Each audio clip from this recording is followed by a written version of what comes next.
How y'all doing? How you doing, Coach? Good, good. Just trying to get set, get ready to roll. All So, righty. Well, yeah, catch your breath, and then when you're ready, we'll just open up to questions for you, okay? I'm ready to roll when you guys are. Okay, guys, questions for Coach Harrell. Coach, can you just talk about the obvious challenges of facing UCF and their up-tempo and kind of what you guys have done to try and prepare for that style? Nothing like opening up with a top 13 team. And, you look at their success over the past, several years and just what they've been able to do and accomplish. And I was just kind of scanning through the game notes earlier. And, out of the past 40 games, I think out of the, 39 out of the last 40, they've scored over 30 points. And offensively, just at their numbers, it's pretty amazing. And just, it's kind of, I want to call it video game-like of what they've been able to do with that. So it's certainly a challenge. And as the new guy coming in and challenges ahead, it's not not the way you kind of we want to ease into it. But, hey, it is what it is. And our kids are excited, and we're excited to get the season started. That's for certain. It's been a long time coming at that. And I'm excited to see our kids go out there and attack it and go play. I mean, shoot. From the day we rolled around here, I think January 29th, and went through last spring and all those challenges and through the summer, and hey, it's finally here. So I'm ready for it. And that's a I know that's a lot of long answer to your question there, but it's finally here, and it's a challenge, yes, but it is what it is. Like, is the some teams, they do one thing really well, or they have that one quarterback, one running back. Is the thing with UCF the depth? Like last week, they lose a running back and receiver, and other guys just kind of step in. Is that what makes them difficult? So they have several weapons. I mean, the quarterback's really good. I think he's the guy right now that kind of makes it go and can get the ball in everybody's hands. Otis Anderson would probably be the next guy to me that kind of if he was out of the equation, you might say, okay, well, maybe not, but he's kind of the guy. If you could stop his run game, you'd feel a little better about it. I mean, he's really explosive. 6 out wide. Marlon Williams had a really strong game last week. He stepped up. 16 was, the Nixon kid was out, so that's why maybe Marlon Williams stepped out. So they got so many weapons. 30, as you mentioned, went out of the game. So they got several weapons all over the place. I've kind of compared them in our coaching staff and our meetings to a triple option attack, where you don't really think of Navy as one guy or this guy or that guy. You think of Navy as having, multiple guys, multiple running backs, and these guys have multiple receivers, multiple running backs, and a quarterback that can get everybody the football, and or a point guard that can get everybody the football and out in space and out and in one-on-one matchups and win those matchups. So he does a good job with that for certain. Blake, when you look at a team like Central Florida, what's the thing you better do against them defensively to at least somewhat neutralize them and turn things in your tide at least a little bit? The thing we talked to our players about first and foremost is stopping their run game.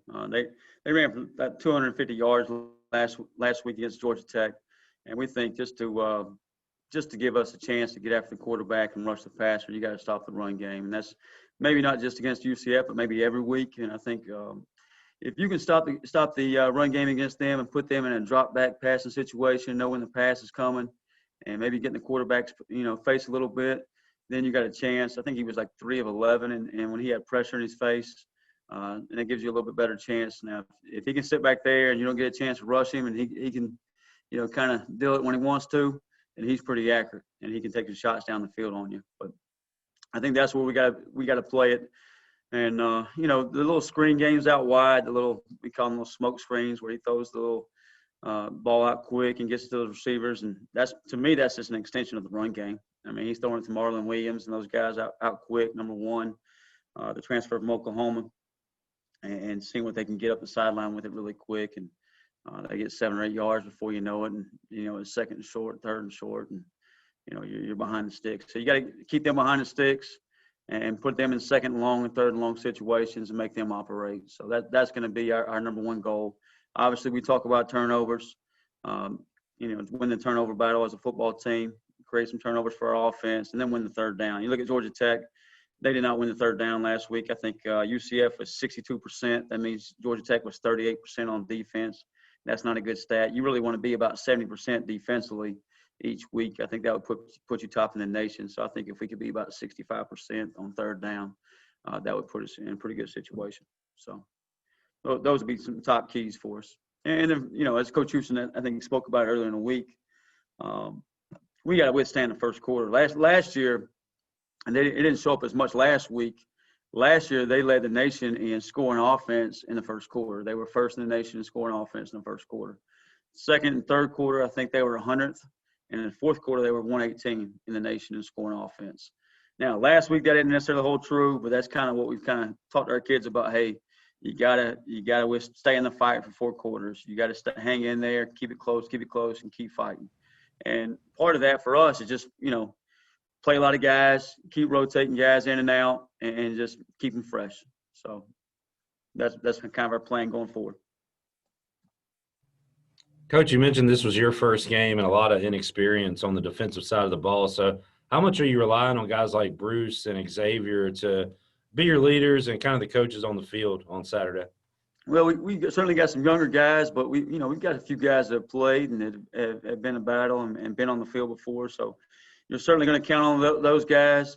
But after a few snaps, everybody, I think those butterflies will go away, and it's just going to be football, And a little bit of the positive for us is you're not going to have a lot of people there in the stands, and it's going to be just like another practice or another scrimmage or another, contest, and it is what it is. So for those kids, that may play in our advantage a little bit. Is it may be like another scrimmage for us, and those young kids won't know any different.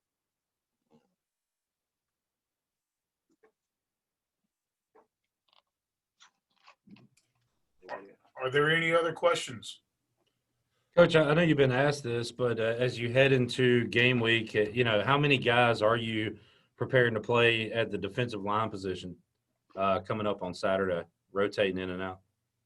I think we're going to dress, we may dress more, but I think in our travel party, I think there's like 12 to 14 within there. I would say we'll at least play 12, 6 on the edges and probably 6 in the middle there.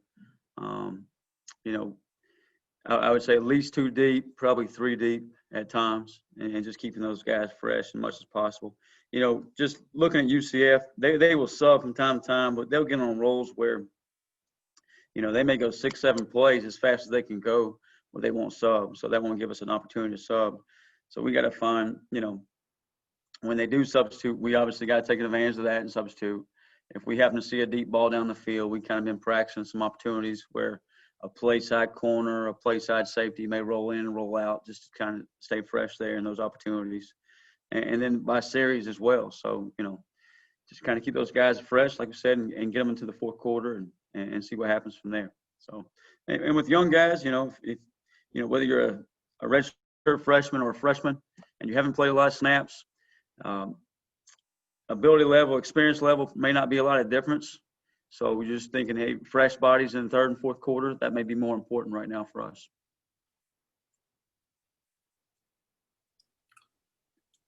Are there any other questions for Coach Harrell? Okay, Coach, thank you very much. Appreciate your time. No problem. Coach Kirkpatrick said he's in the shower right now, so he sent me first. He's got to blow dry his hair, I guess, and fix it all up.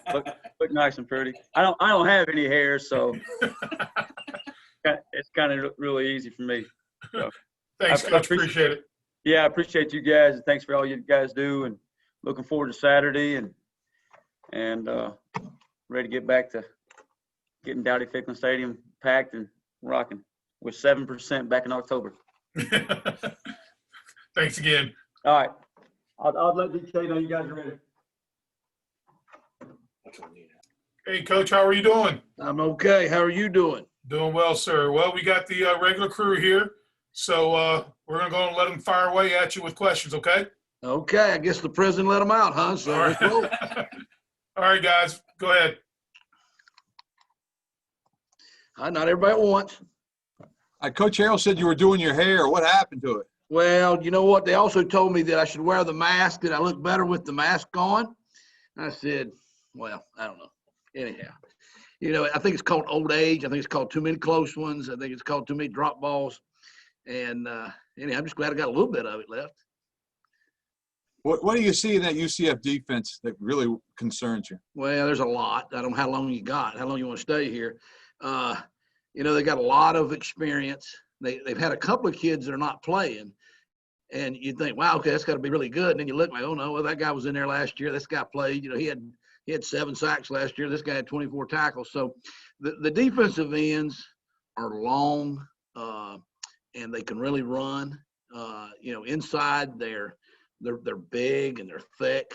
And linebackers, they can just run too, and they all are long. They got long arms. They got good height.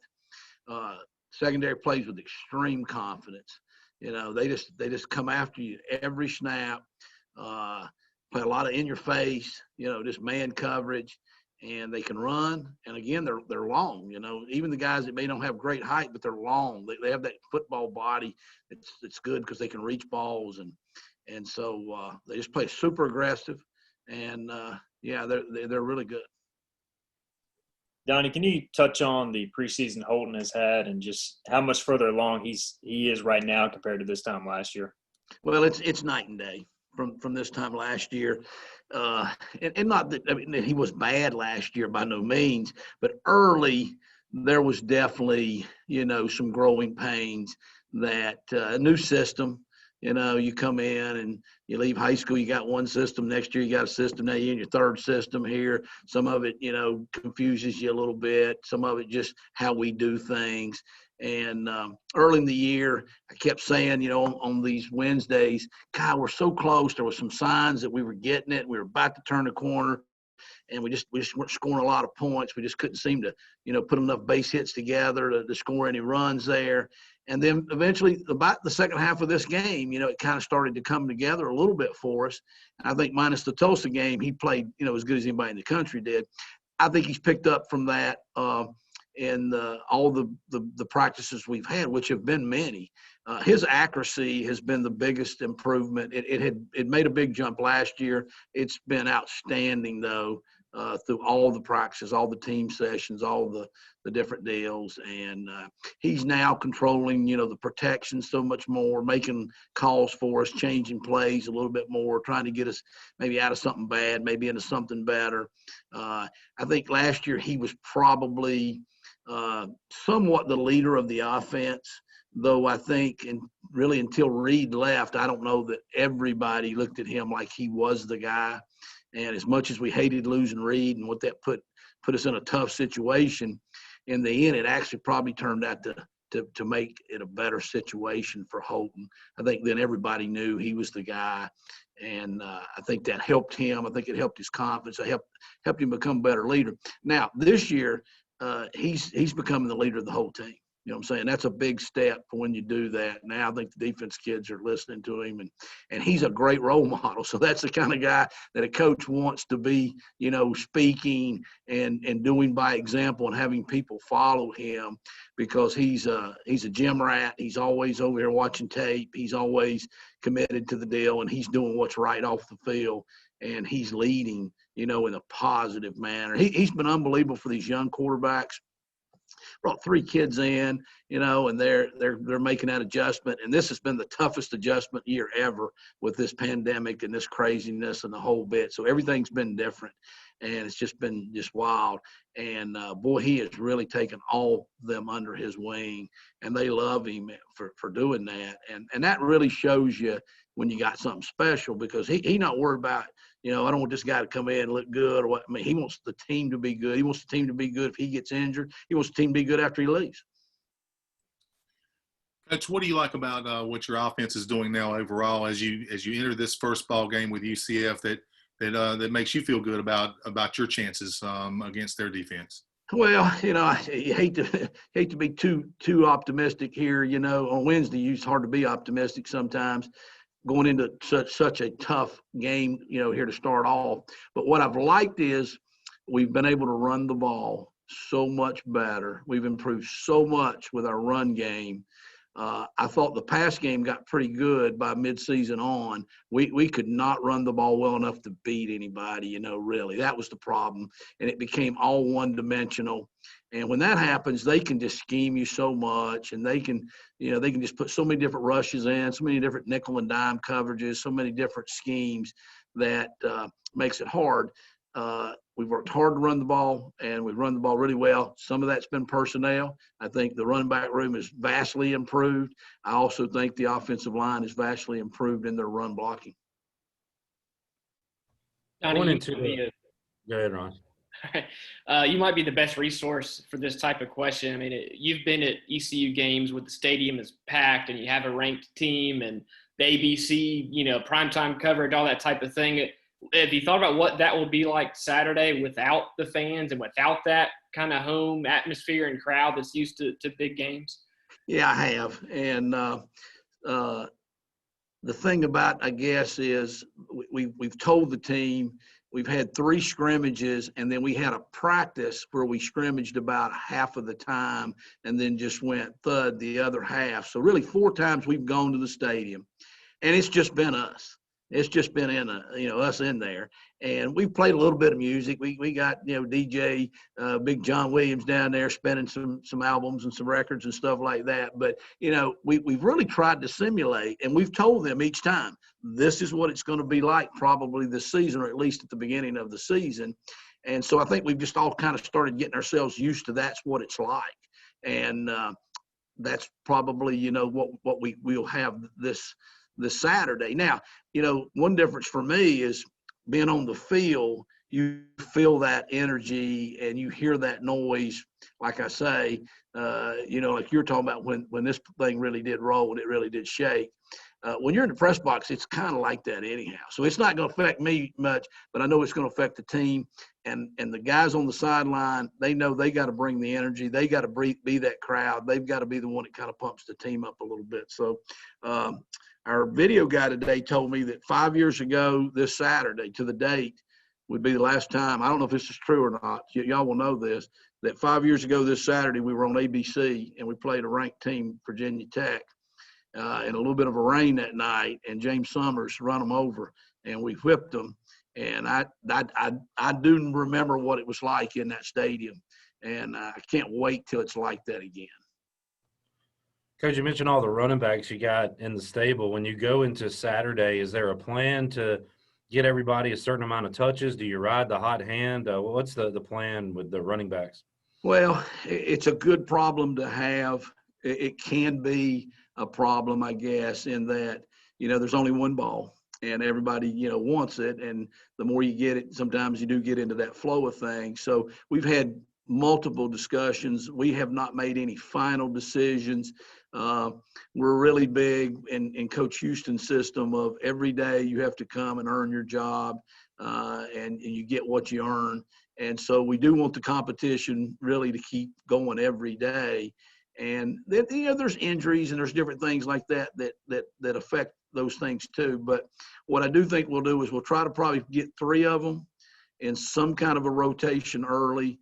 And then, like you said, whoever's seeming to have the most success, you'll ride him, but not to the point where you'll wear him out. It'll take 4 quarters for us to win this game. One of the big keys to the game, we think, for us is to stay in the fight. We need to make it go the full rounds. And so we do want to keep some guys fresh, and that's the advantage of having 3-4 different guys.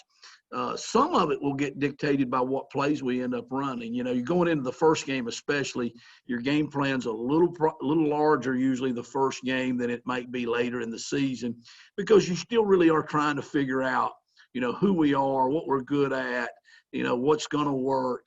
And these backs, a couple of them are alike, a bunch of them are different. Some of them are better at this, some of them are better at that. So maybe what runs are working will dictate who gets in, because he's better at these plays.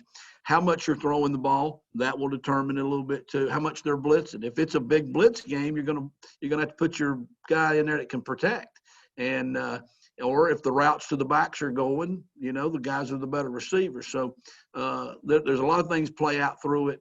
but we're having discussions. It's just impossible to actually say, well, this is, it's not like a preseason exhibition game in the NFL where you're going to say, we're going to get this guy 4 carries here in the first quarter and this guy 5. You can't plan it out like that because you don't know how the game's going to be.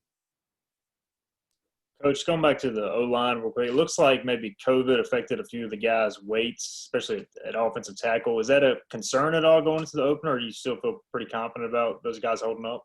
Well, it is a concern, but at this point, there's not much we can do about it. I think we all, the whole team, not just the O-line, is affected a little bit by not getting the training that they would have gotten in the spring. We were in really good shape. We were really fired up about this football team when we went on spring break. And then there was a spring break that never ended, So we were going to start spring practice and we lost that. Well, I think we made that part of it up. I really do. I think we well past that part of it. What we didn't make up, because you can't make up, was then after spring ball, that lifting and that running, and then June and July is when you really harden those bodies and you get the ones bigger that need to be bigger. You trim the ones that need to be trimmed. And there was no way to do that because, first we thought we were playing August 29th. We were on a race with the clock to get the offensive practices in, the defensive practices in. We were squeezing in conditioning and weightlifting, thinking, hey, we're playing on the 29th. When then, if we'd have known it was going to be the 26th, we could have really approached this a little bit differently, but there was no way to know that. And so concerned, yeah, because Central Florida didn't look like they lost anyway, whatever. We got a couple of guys that did. The other concern is we had a lot of guys that missed a lot of days, and it hit the offensive line, it seemed like, and the defensive line more than any other position, which seems to be common throughout the country. Something about offensive linemen, they love to hang out with themselves, the offensive line. So one guy, got it, then everybody got traced. And what I'm saying, they won't separate, So we had a lot of guys that never tested positive that had to sit out because of the tracing deal, and they missed a lot of practice. So we are a little bit rusty there. But again, I feel like we're better than we were last year. Coach, is there any separation at all between your top tight end, which is, I believe, Jeremy Lewis on the depth chart, and your third tight end with Zach Bird? What's that position like going into Saturday, your tight end group? Well, we got 3 really high quality, I think, tight ends. Jeremy Lewis, who, showed some signs last year, had some injury, nagging type deals, and kept him out some a little bit. Shane Calhoun has come in, and we thought he'd be good in time. I know I will admit that I never thought he'd be this good this early. I never thought he'd be able to handle it, mentally and physically. It's hard on a true freshman to do that. And this is a true freshman that didn't have spring practice. He wasn't a mid-year kid that came here and got practice. So I really think that Jeremy and Shane they've just had one guy this day, maybe the next guy, but really I don't even pay attention to which one's in there. I told Coach Mines, it don't matter. You just roll them. Just make sure we got one of them in there.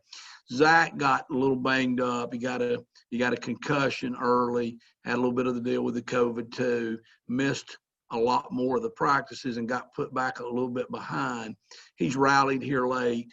And so I feel good about all 3 of them. Shane and Jeremy are very similar in what they do. Zach's a little different in the skills that he brings. So some of that would be determined by what we're doing, how we would play him.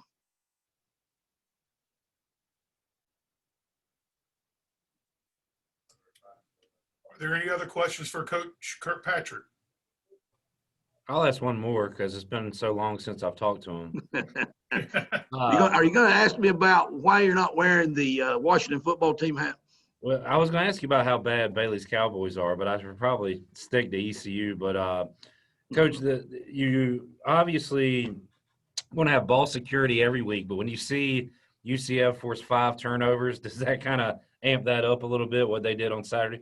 No, absolutely. It was a Maalox moment there watching the game, last Saturday. And they, of all teams that will play, are a team you sure can't give them more possessions. You surely can't give them good field position, like that too. So ball security is, that's captain obvious. Everybody, every coach in America is going to have, ball security, high and tight, 5 pressure point. We're going to coach that every day. But I do think that, as a coaching staff, we've obviously tried to emphasize to each other, hey, we got to coach this. We've got to really review the film. We've been doing a lot of ball security drills all camp anyhow, and so that's been good.